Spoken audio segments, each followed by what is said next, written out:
Okay, so we are on page Kuf Nun Aleph. The line starts with the word Be'elakus. Nice line to start with. And it's approximately 8 lines from the top.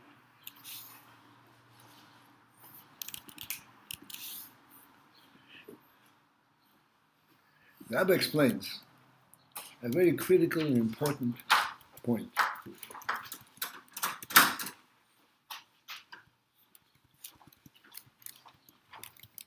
That in order to deal with the Yetzer Hara, you have to go down to its platform. If you do not go down to its platform and you talk to it from your vantage point, from the Makif, you will eliminate, you will kind of bypass it, but it will be there in full force regardless. You will not have anything without confrontation. Because the Yetzer Hara has a clear pathway of accessing and connecting to the Keches HaGluim, as we said, to the practical, to those inyanim that are clearly identifiable on the worldly level. We already illustrated this, and it doesn't no need to repeat it. And then the Rebbe says, so what is the means by which we can actually transform and repurify the Yetzer Hara? You cannot change its natural and its level of understanding, which is only on your own pnimi. But you could change its interests so that in your own pnimi it should turn to that which is significant in your pnimi, not for its personal, its own satisfaction, but to seek that which is meaningful. This is called, in general, it's called the Avodah Shapitam V'das. And we explained yesterday, and the Rebbe calls it Avodah, because even though it's Tam V'das, it's a seichel process, but just to present it, the reason it's not going to affect the Nefesh HaBamis, the Yetzer Hara. Because the Yetzer Hara is steeped naturally in being interested in the Gashmis. And only in the Gashmis, only in the experience of the Gashmis.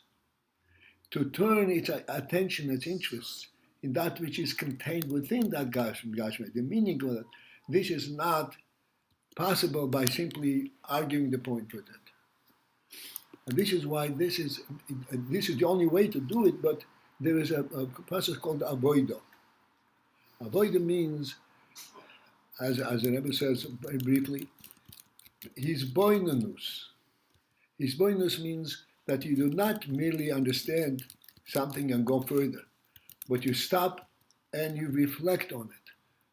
You reflect on it for a longer duration of time until it actually imbues your whole thought process. So that the minute you see something in the world, you immediately see it from that vantage point.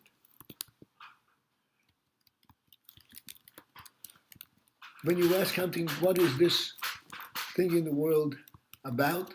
Your question is not what the thing in the world is about, but what did the Rebbe should mean with this thing? What is the divine message in this?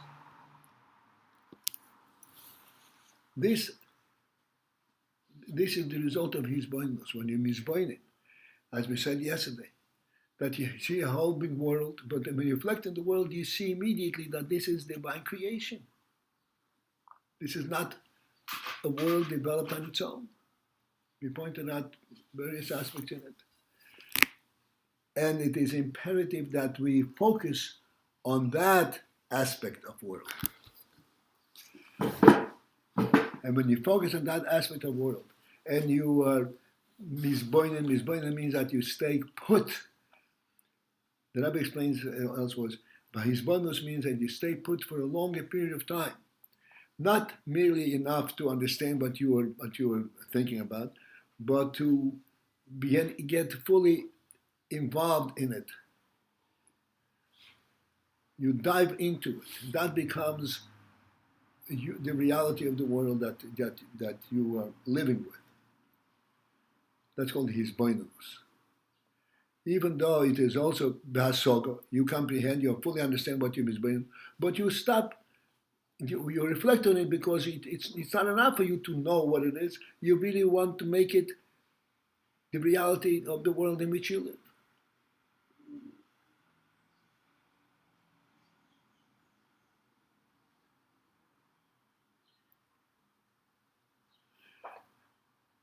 The Rebbe says towards the end of what we learned yesterday that when one comes to this avodah, and this is called avodah. Again, I repeat the word avodah means labor.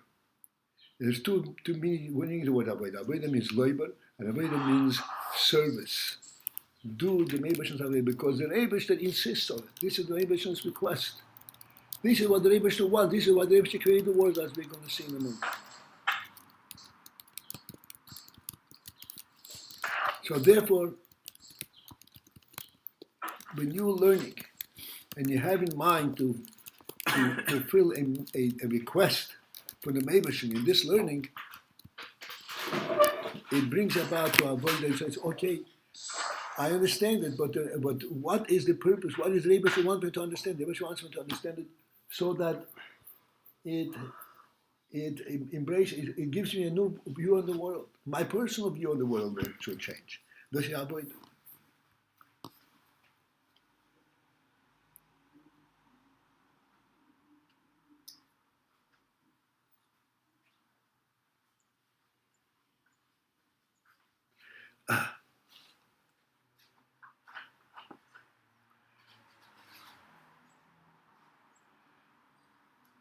In Avodah, the Rebbe says, towards the end of what we learned yesterday, what happens is when one really gets into it, into this seichel, at least we know that it occurred. Welcome to IDT Connect. Please enter your conference ID. Welcome to the... Thank you. You are now entering the conference room. To exit the conference room, press ***. For help, press *9. Participant number 1.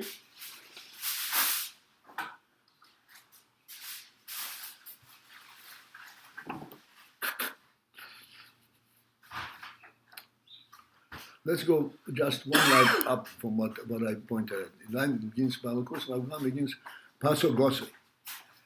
V'tachlis hakavona, the ultimate intent in the kavona, the Meibesh's kavona, of having this kind of a Yetzer Hara that is capable only in Hasoga B'Seichel. The Tachas HaKavona in this is Shagam HaSeichel HaTivi, that even, or also, the Seichel HaTivi, the natural Seichel. What does natural Seichel mean? A Seichel that follows a natural process of world. Does not come from a divine perspective. What is this about? But he follows the natural development of Seichel within the nature of the world. This Seichel Tivi, Yovim Biyasik Ezoinin Holeki, will understand and comprehend the divine aspect in Inyan, Vehatoi Vehoyilui Belakus, and thereby he will come to recognize and appreciate the goodness and the Eloi and the supremacy, superiority of Elokus. And he comes to appreciate these godly qualities in his seichel. This is the important thing.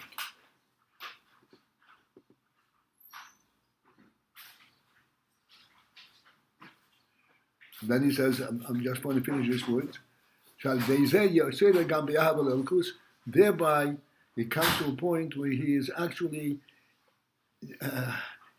drawn to Ahavot Elokus because of his appreciation, recognition, the wonders of Elokus, the wonderful aspect of Elokus. He has an Ahavot Elokus. This Nefesh Abamis has an Ahavot Elokus.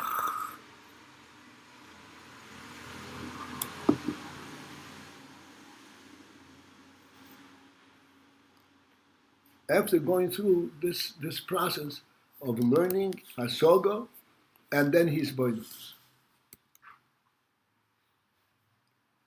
And the Rebbe immediately says, right here when we're up to, that you have to know that this is not a simple process. This is not a process, a logical process within the parameters of Nefesh Abamis. It is not, you cannot sit back and say, okay, you want me to explain it? Here it is. He says, no. Tchila, the starting point of that is, Ho b'derech hachno bitul. Initially, you if you want to affect the Nefesh Abamis, the first step is b'derech hachno bitul, in a manner hachno of subjugation, or bitul and nullification. What you're trying to affect the Nefesh Abamis, and the Nefesh Abamis, is that the Nefesh Abamis should be muchne, should submit, bend down, and say, okay, you explain to me. I don't know things on my own, you explain to me. That's hachno. As long as the Nefesh Abamis insists that I know it all on my own, from my own experience, it is not going to be attentive to what you have to say. You have to first convince the Nefesh Abamis that it does not really know what it really needs to know.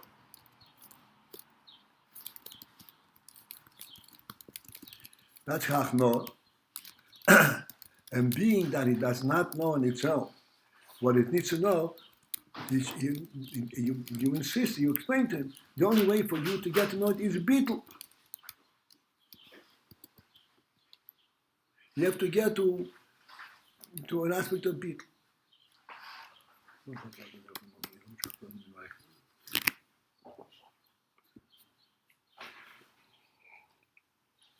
Admitting you don't know is the bittul, or there's something else? Admitting. No, admitting that you don't know is hachno.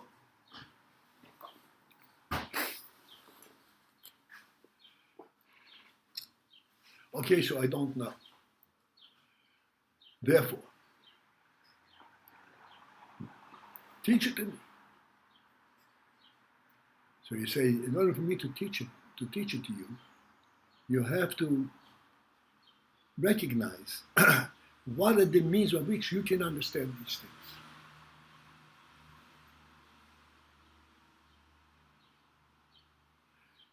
This is a different world, a different reality. For me to be able to explain to you, you have to have the approach that is necessary for this seichel. And the approach that's necessary for this seichel is called bittul. Okay, you get to a point hachno. You submit, you're saying, okay, I don't know it all. Teach it to me. And here is the means by which you can learn it.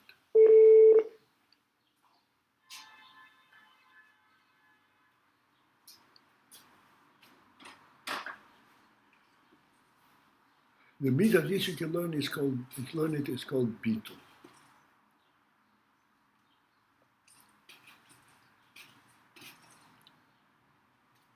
Bittul means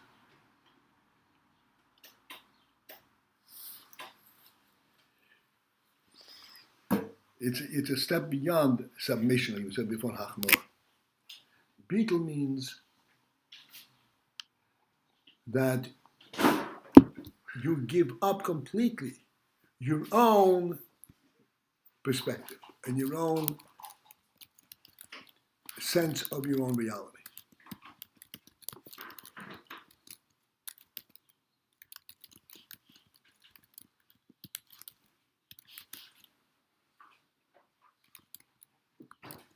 Let us take it. Let's take it to emotional, to observation.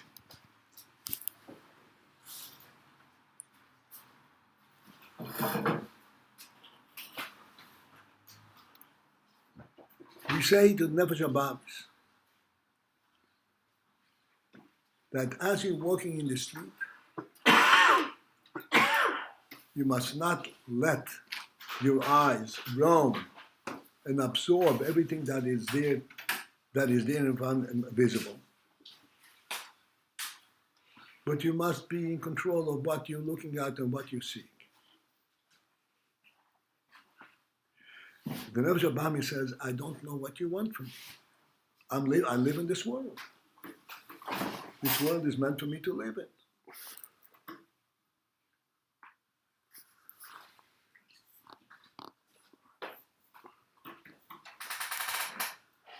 This world is what gives me a sense of my own reality, my own experience in life. So you tell him, you have to curtail your own experience in the world. That's called bittul. You will not, henceforth, you will not, therefore, base your experience and your observation, your learning on your place in the world. You give up your place in the world completely. You will now learn about the world from a different perspective, the perspective that I'm teaching you, that I'm telling you. Not from your perspective, but from a different perspective. That's what bittul. You give up your own sense of reality.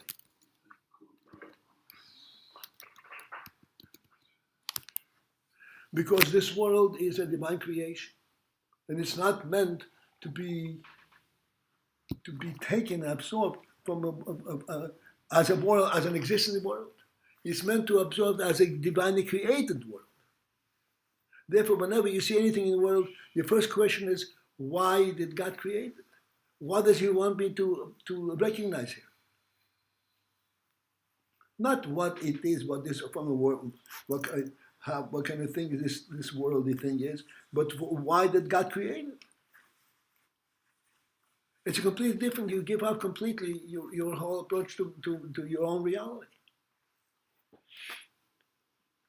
Your reality is not based on the fact that the world looks real.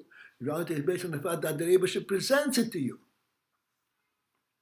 It's a different reality, and therefore you ask the question, okay, what is the Rebbe presenting here? That's a bittul. You've completely given up your own method of identifying things.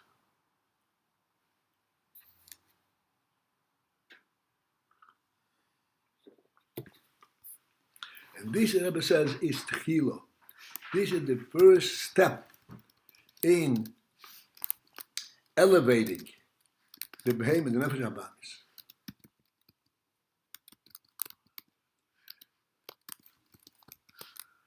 Where does the Nefesh Abamis get this idea of achnoam bittul? Naturally, he does not have it. On the contrary, he is insisting that he is really a full-fledged human being with its intelligence. I know on my own what I'm supposed to do. Where does he get? But the first step is achnoam bittul. Where does he get that bittul aspect? How does he understand that there's such thing as bittul, and how does he relate to it? Hi. And the point is achnoam bittul is shemaskim el habittul lenefesh olikis.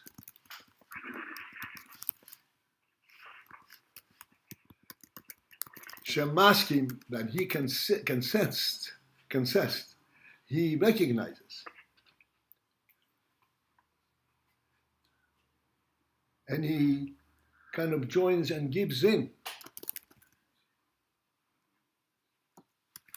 to join the nefesh olikis in each bit. Nefesh Elokis is, by virtue of what it is, its structure is has a name from people. Because Nefesh Elokis does not have its own mitzias, its whole recognition, its whole awareness is what the Rebbe is telling it to know. It knows, by the way, everything it gets is not from its own experience, but from the fact that the Rebbe is giving it the ability to see it and the purpose for which it is being shown. Then the Nefesh Abamis, the first step is Nefesh Abamis, since the Nefesh Abamis lives in very close proximity to the Nefesh Elokis. And you recognize that Nefesh Elokis has a totally different approach to the thought, to thinking and to learning. So he turns around and says, tell me how you do it. Nefesh Elokis says to him, the first thing I do is that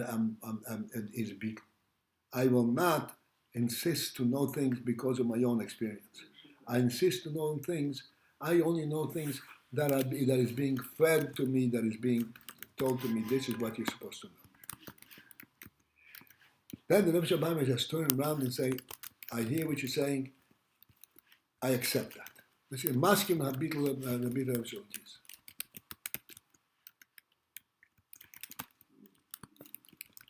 This is the first step. The first step is to bring the Nefesh Abamis to the point where each should concede and consent and recognize the significance and the value of the beetle that the Nefesh Elokis has.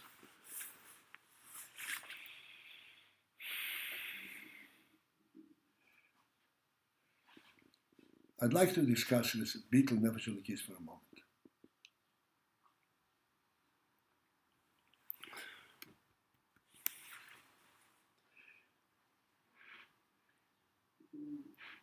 The world, as we observe it, and as the Nefesh Abamis observes it, is a fully present and tangible entity. You almost cannot ignore it. You cannot avoid seeing the world.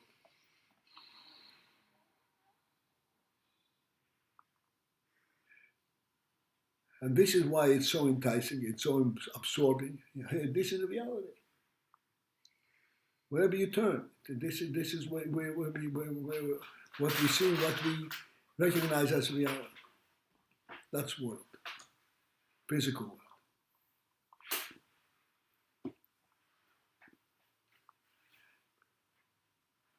Then there is a Nefesh Elokis. Nefesh Elokis comes and redefines the world from a different perspective. It says, yes, indeed, the world is a mitzvah, but the world is a divine creation. The world does not exist on its own.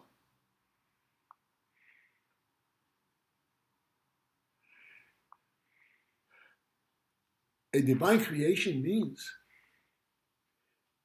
that that the beginning aspect of this world is not from the mitzvah world, but the beginning aspect of the world is how it is identified from a divine perspective. Why did the Rebbe create? What is the idea of world from the Rebbe's perspective? That is the beginning of world. This is why I say world is yesh mei ayin. You have to start from ayin. There is no world. And then it's being presented to you by the Meibach. There is no world on its own at all.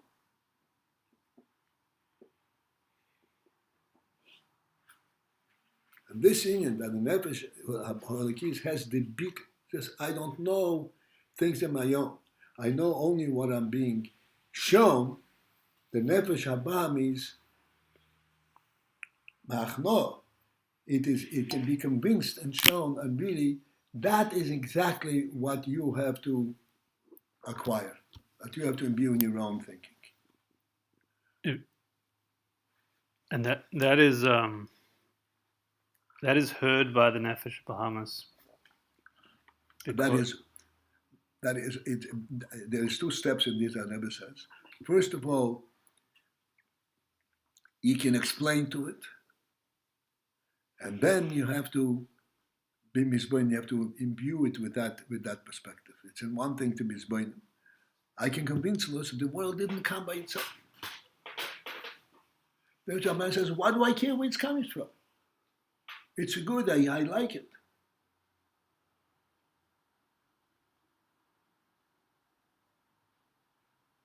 It's good. I like it. That's very, very self-satisfied. Yeah, it's why where else should I go? Yeah, so I like it. Right. So the So open. then that's what the nefesh keys has to show it, and so you like it, but you're missing the whole reality of it, the whole point. You come to a chasana, even always the simplest thing. Come to a chasana, and it is beautiful food. I like it. If you come straight to the food, ignoring the hosts, where is my place? Where is my plate? You'll be looked at as an animal, as a behemoth, as an idiot. Don't you see this is not about food?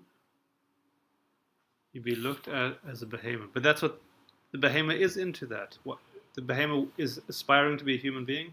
Yeah, I guess so. Or not really. It doesn't aspire to be a human being, but you can show it a better way of looking at things. Okay. Why is it a better thing? Yeah, why is it better? It's a better way because that is exactly what the truth is happening. This feast is not presented there for the food, but for the reason of the feast. You're missing the whole thing. Right. We know that, and that's the real currency. That's the reality of what's happening. But for the behemoth, again, why would it really care? And that's not what's happening for it. It's there for the food. You want to be allowed to enter this hole. You're allowed to enter this hole only if you enter it for the purpose of what the hole is opened for. If you insist on your own identification, I'm going to throw you out of here.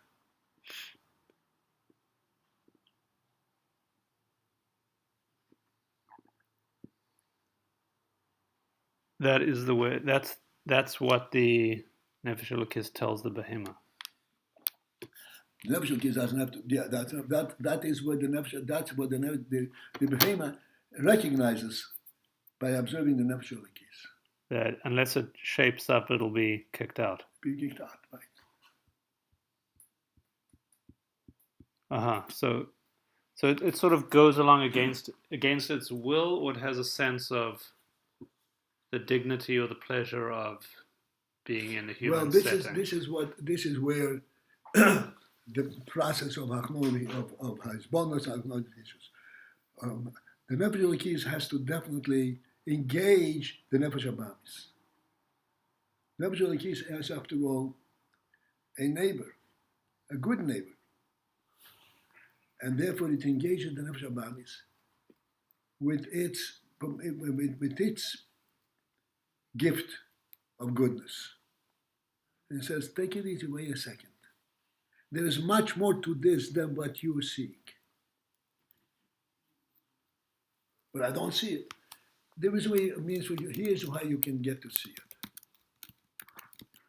First, don't jump at what you see. Understand that what you see has been placed there by somebody. That the Nefesh Abamis can readily understand. He knows that a moment ago there was no food here, now there is.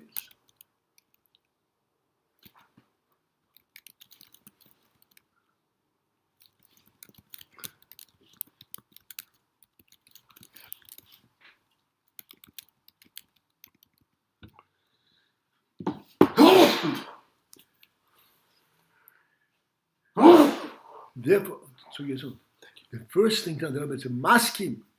The Nefesh Abamis turns around and you recognize his cognizance to the beetle of Nefesh Elokis. The beetle of Nefesh Elokis is, I have to be told what the reality is. I cannot identify it from my own experience.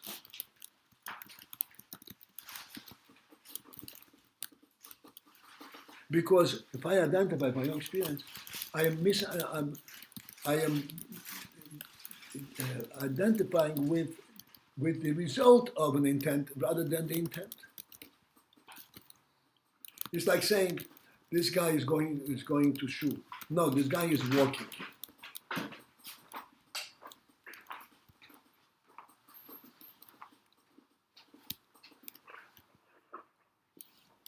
Walking, it does not mean walking straight, it means walking where you're going.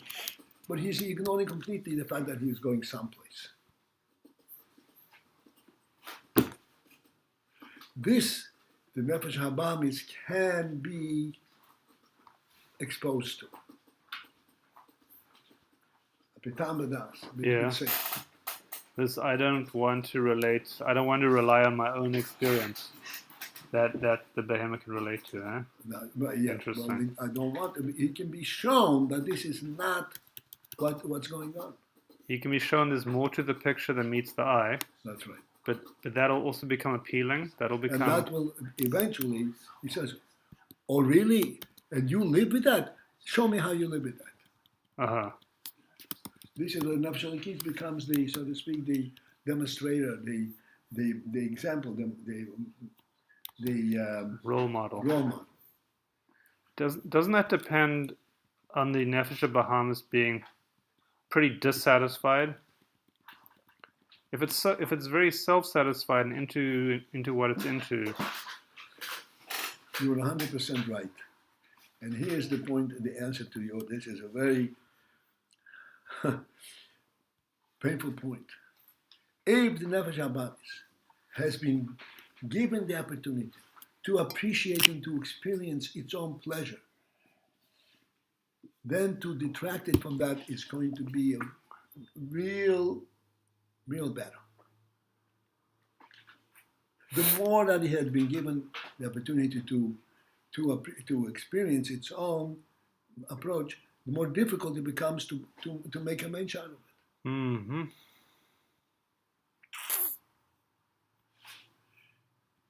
So with Hashem's help, this is what chinuch of children plays. Children don't know what this is all about. But the first thing the children are taught, there is a right way to sit, there's a right way to eat, the right way, you have to wash your hands before you eat. Very simple things. That already have put a restraint on its blanket, wild, animalistic approach to things.